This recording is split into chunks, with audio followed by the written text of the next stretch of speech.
Hi everyone, मेरा नाम है अनुराग गुप्ता और मैं MXD सॉफ्टवेयर से हूं। आज की इस वीडियो में हम समझेंगे कि जो ओडू की कॉस्टिंग है वो किस तरीके से काम करती है। ओडू की कॉस्टिंग पेज पे कौन कौन सी डिफरेंट चीज़ें हैं जो हमें परचेज करने से पहले समझनी चाहिए।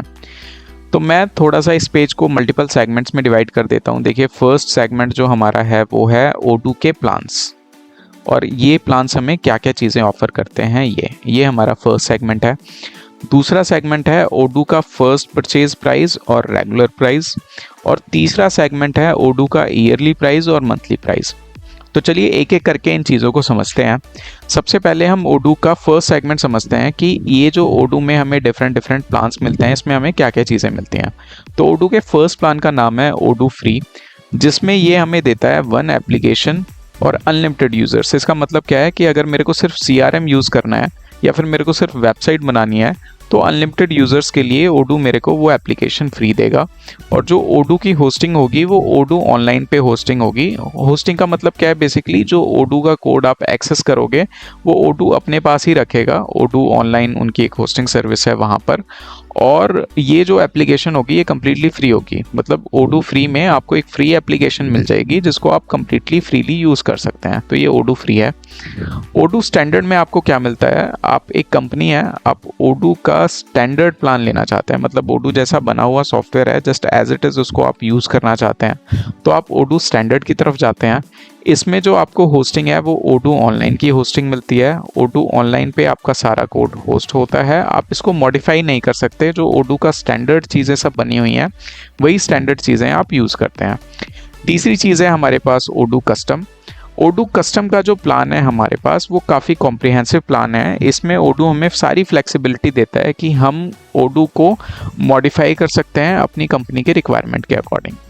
अब ओडू इसमें जो हमें चीज़ें देता है वो थोड़ी सी कंफ्यूजिंग हो सकती हैं, थोड़ा सा ध्यान दीजिएगा। सबसे पहले हमें ओडू जो देता है वो एक फ्री होस्टिंग देता है। मान लीजिए हम ओडू कस्टम के साथ जाते हैं तो ओडू हमें एक फ्री होस्टिंग देता है जो ओडू ऑनलाइन के नाम से है। बट आप इसमें कस्टम होते हुए भी कोड लेवल चेंजेस नहीं कर सकते। आप सिर्फ ओडू स्टूडियो का यूज़ करके minor changes, no code changes Odoo online के जरिए अपने कर सकते हैं। इसके बाद ओडू एसएच है। ओडू एसएच में आपको अगर कोड लेवल पे भी कोई चेंज करना हो तो आप ओडू एसएच के थ्रू उस कोड चेंज को कर सकते हैं। ओडू एसएच एक पेड सर्विस है, मीन्स आपको ओडू एसएच जा करके परचेज करना पड़ेगा, एक होस्टिंग परचेज करनी पड़ेगी, और ओडू का जो कोड है फिर आप उस होस्टिंग पे डिप्लॉय कर सकते हैं और कोड लेवल चेंजेस भी कर सकते हैं। ऑन प्रेमिसेस मतलब आप अपना खुद का कोई सर्वर बनाना चाहते हैं, वहाँ पर भी आप इस कोड को डाल सकते हैं। तो ये हमने होस्टिंग के बारे में बात करी। सबसे पहले ओडू ऑनलाइन है जो आपको कोड लेवल चेंजेस अलाउ नहीं करता, बट आप अपनी एप्लीकेशन को होस्ट कर सकते हैं। और अगर आपको कोई चेंजेस करने हैं तो ओडू स्टूडियो में नो कोड चेंजेस या छोटे मोटे चेंजेस आप कर सकते हैं। सेकंड ओडू एसएच है, ये एक पेड सर्विस है जो आपको अलग से परचेज करनी पड़ती है, और इस अलग से करी हुई परचेज में आप अपने कोड चेंजेस कर सकते हैं। आप अपना कोड डिप्लॉय करते हैं जो भी आपने चेंजेस कर रखे हैं उसके साथ। एक ऑन प्रेमिसेस है, इसका ओडू होस्टिंग से कुछ भी कनेक्शन नहीं है। आप अपना कोड डाउनलोड करिए, उसको अपनी मशीन पे इंस्टॉल करिए, चाहे लोकल मशीन हो चाहे आपका ऑनलाइन सर्वर हो, वहाँ पे आप डिप्लॉय कर सकते हैं, और जो कॉस्ट होगी वो आप खुद बियर करेंगे। ओडू एसएच में भी कॉस्ट आप खुद बियर करते हैं। ओडू ऑनलाइन आपका फ्री है। ये होस्टिंग की बात हो गई। अब हम नेक्स्ट चलते हैं ओडू स्टूडियो पे। ओडू स्टूडियो एक टूल है जिसके थ्रू आप ओडू में चेंजेस कर सकते हैं, नो कोड चेंजेस कर सकते हैं, जिसमें आपको कोड लिखने की ज़रूरत नहीं होती। आप ड्रैग एंड ड्रॉप करके थोड़ा सा सीख करके ओडू स्टूडियो के चेंजेस कर सकते हैं। उसके बाद मल्टी कंपनी है। मान लीजिए आपके पास एक से ज़्यादा कंपनीज़ हैं, सबका डेटा आप मैनेज करना चाहते हैं, तो आप मल्टी कंपनी का भी सपोर्ट ओडू कस्टम में मिलता है। एक्सटर्नल एपीआई का मतलब है कि आपको अगर अपनी एप्लीकेशन को शॉपिफाई के साथ कनेक्ट करना है या किसी और एप्लीकेशन के साथ कनेक्ट करना है तो आप एक्सटर्नल एपीआईज का यूज़ करके बड़ी इजीली ओडू कस्टम के साथ उन चीज़ों को कनेक्ट कर सकते हैं। तो ये हमने अपना सेगमेंट 1 कवर करा, जिसमें हमने ओडू के प्लान्स और ओडू के प्लान में मिल रहे फीचर्स के बारे में डिस्कस करा। अब इसके बाद नेक्स्ट चीज़ हम कवर करते हैं ओडू का जो इनिशियल परचेज प्राइस होता है और जो रेगुलर प्राइस होता है। इनिशियल परचेज प्राइस में ओडू क्या करता है कि ये आपको कुछ ना कुछ इनिशियल डिस्काउंट देता है। जब आप अपना फर्स्ट परचेज करोगे तो आपका रेगुलर प्राइस नहीं लगेगा। जैसे आप ये देख पा रहे हैं एक रेगुलर प्राइस है 725, ये नहीं लगेगा, आपको फर्स्ट परचेज में कुछ ना कुछ डिस्काउंट मिलेगा। तो जब भी आप ये वीडियो देख रहे हैं आप odoo.com के प्राइसिंग पेज पे जाके ये चीज़ समझ सकते हैं। एक तो इनकी रेगुलर प्राइस है और एक इनका डिस्काउंटेड प्राइस है। अगर आपने odoo वन टाइम परचेज कर लिया है तो डिस्काउंटेड प्राइस का आपके लिए कोई मतलब नहीं है।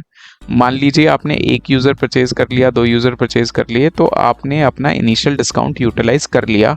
अब नेक्स्ट जो भी परचेज आप लगाएंगे, चाहे आप 2 दिन बाद नया यूज़र परचेज कर रहे हैं, चाहे आप अपने रिन्यूएबल्स कर रहे हैं, वो सभी आपकी जो चीज़ें होंगी वो रेगुलर प्राइस पे चलेंगी। तो ये मैंने आपको इनिशियल प्राइस और रेगुलर प्राइस के बीच में डिफरेंस बता दिया। सेम यहाँ पे भी ये हमारा इनिशियल परचेज प्राइस है और ये हमारा रेगुलर प्राइस है। अब चलते हैं हमारे थर्ड सेगमेंट में, जो है ईयरली और मंथली में वेरिएशन। ईयरली और मंथली वेरिएशन का मतलब ये है कि मान लीजिए आपने odoo परचेज करा और 2 तरीके से आप इसकी कॉस्टिंग देना चाहते हैं। सबसे पहली जो कॉस्टिंग होगी वो कॉस्टिंग होगी आप ईयरली, एक साथ आपने पूरे पैसे odoo को जमा करा दिए तो आपको कुछ डिस्काउंट मिलता है, उस पर आपको कॉस्टिंग कम पड़ती है। और मान लेते हैं आप चाहते हो कि आप मंथली odoo को पैसे दें तो उसकी कॉस्टिंग डिफरेंट आती है। तो थोड़ा सा हम कॉस्ट एनालिसिस कर लेते हैं।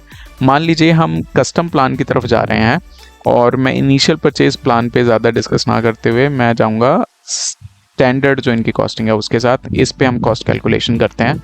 तो अगर आपने ईयरली कस्टम प्लान लिया एक यूज़र के लिए तो आपकी जो कॉस्ट आ रही है वो है 1150 क्रॉस 12, जो कि है 13,800 रुपीज़।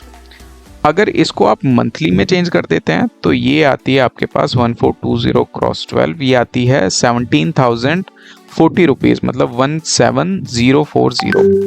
जो कॉस्टिंग का डिफरेंस है हमारे पास वो है 17040 माइनस 13800, 17,040 रुपये माइनस 13,800 रुपये। तो जो कॉस्टिंग का डिफरेंस आ रहा है वो आ रहा है 3,240 रुपये, 3,240 रुपीज़। मतलब अगर आप एक यूज़र कस्टम का एक यूज़र परचेज करते हो रेगुलर प्राइस पे, तो जो आपकी ईयरली कॉस्ट पड़ेगी पर मंथ के हिसाब से उसमें, और जो आप मंथ बाय मंथ पे करेंगे उसमें जो डिफरेंस आ रहा है वो आ रहा है 3,240 रुपीज़। तो और अगर आप 2 यूज़र्स परचेज करते हैं तो जस्ट आप इस प्राइसिंग को 2 से मल्टीप्लाई कर दीजिएगा तो आपके पास नई प्राइसिंग आ जाएगी। फॉर एग्जांपल अगर आप ईयरली प्लान परचेज करते हैं कस्टम का 2 यूज़र्स के लिए तो आपका पड़ेगा 1150 क्रॉस 2 इज इक्वल टू 2300, 2,300 रुपये। तो इस वीडियो में हमने समझा कि odoo का जो प्राइसिंग पेज है उस प्राइसिंग पेज पे क्या क्या इन्फॉर्मेशन odoo हमें देता है और टोटल हम किस तरीके से अपनी प्राइसिंग कैलकुलेशन कर सकते हैं। अगर आप odoo इम्प्लीमेंटेशन की तरफ देख रहे हैं या आपको कोई रिक्वायरमेंट है जिसमें आप odoo को अपनी कंपनी में लगवाना चाहते हैं तो हम MXD सॉफ्टवेयर से हैं, आप हमें कांटेक्ट कर सकते हैं। हमारा कांटेक्ट नंबर है 8750774829। Thank you.